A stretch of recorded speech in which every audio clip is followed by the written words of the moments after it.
Aquava, everyone. In my previous episode, I talked about researching Ghana, its social, political, and demographical makeup. Today's episode is part two, in which I will cover a number of things from purchasing land to getting healthcare to shipping and the internet and some more. So let's get right into it. But first, please don't forget to subscribe, like, and follow me on YouTube, Facebook, TikTok, and Instagram. Remember that you can find me on Spotify, Apple Podcasts, Pandora, and wherever you get your favorite podcasts. So let's get into it. All right. So, buying land in Ghana is possible for foreigners, but it's a process that requires caution, understanding, and patience. Land ownership can fall under stool lands or owned by the chiefs. It can also fall under family lands or state lands. You'll need to verify this with the title with the Lands Commission before any purchasing. While you do your research, one of the first places you should go to or you should stop by is the Ghana Lands Commission to verify that the land that you are interested in buying, that it's free from any problems. So foreigners can also lease land for up to 50 years, while citizens can hold lease up to 99 years. But again, you should hire a credible lawyer. You should confirm documents in person and avoid cash only deals. Should avoid those at all costs. The best advice that I can give you is don't rush into land purchasing. Take your time to understand who truly owns what. You don't want to rush into a situation where there are many owners on one land, on the land that you intend to purchase, and then there might be some sort of conflict.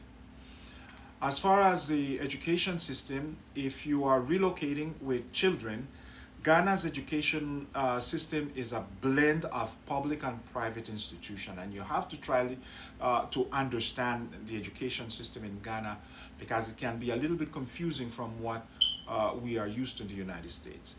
Public schools are affordable but may have large class sizes and limited resources. Private and international schools like Ghana International School, Lincoln Community School, and others follow international curricula and offer smaller classes, but they can be expensive. And so that is another thing that you want to look into. Higher education is growing also in Ghana, with universities such as the University of Ghana or the Kwame Nkrumah University and the Aseshi University. These are universities that are gaining global recognition that I would also recommend and for you to do your due diligence and do your research before you make any step. In fact, your research should be done, yeah, whether in the United States, the UK, wherever your original country is. Now, healthcare, right? Ghana's healthcare system is improving, but it's still developing. Remember that Ghana is just over 60 years old, so she is literally still a baby.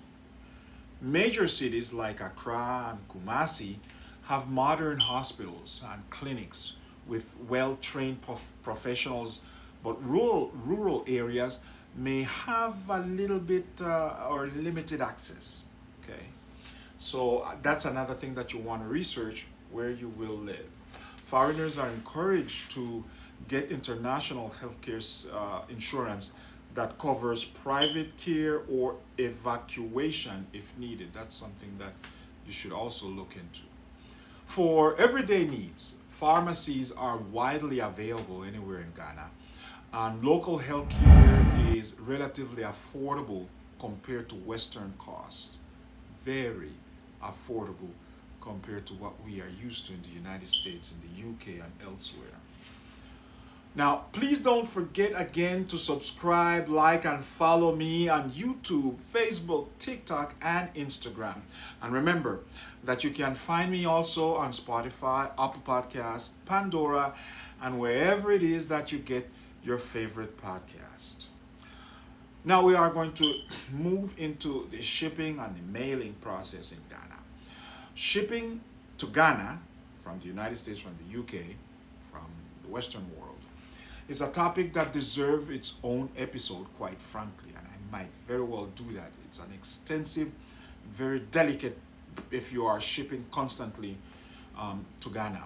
If you are sending household goods, you can ship by sea freight or air freight. Sea freight is cheaper but slower. Expect your packages to get there between 6 or 8 weeks for the delivery.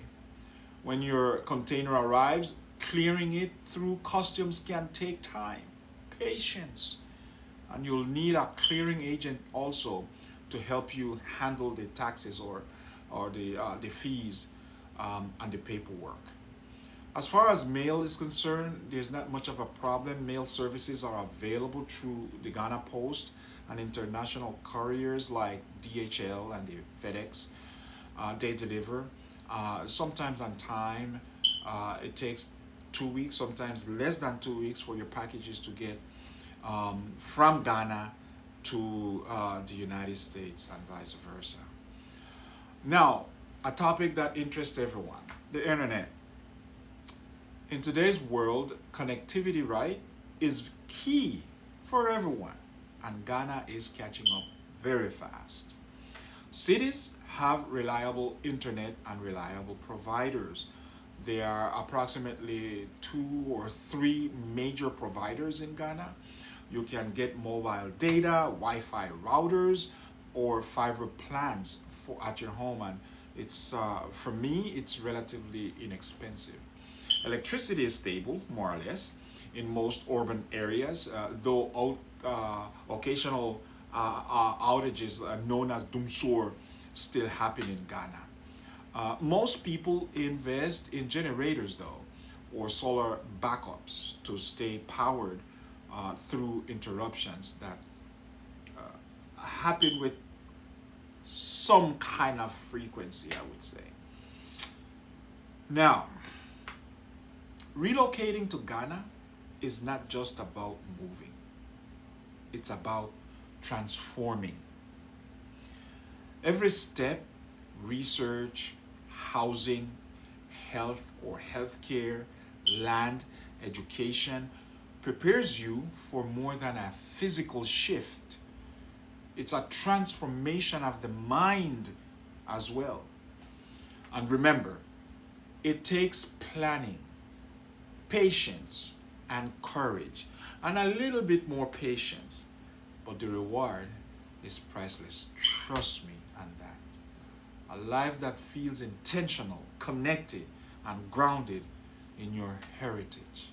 In my next episode, I will share my personal experience in establishing a small business in Ghana and some other projects that I have going on there. The steps I had to take in order to get things going, in order to get things done, the ups and downs. So please join me, Ponce Ferguson, in episode 3 of The Return. And please, before you leave, don't forget to subscribe, like, and follow me on YouTube, Facebook, TikTok, Instagram. Remember also that I am on Spotify, Apple Podcasts, Pandora, and wherever you get your favorite podcast. Until next time, family.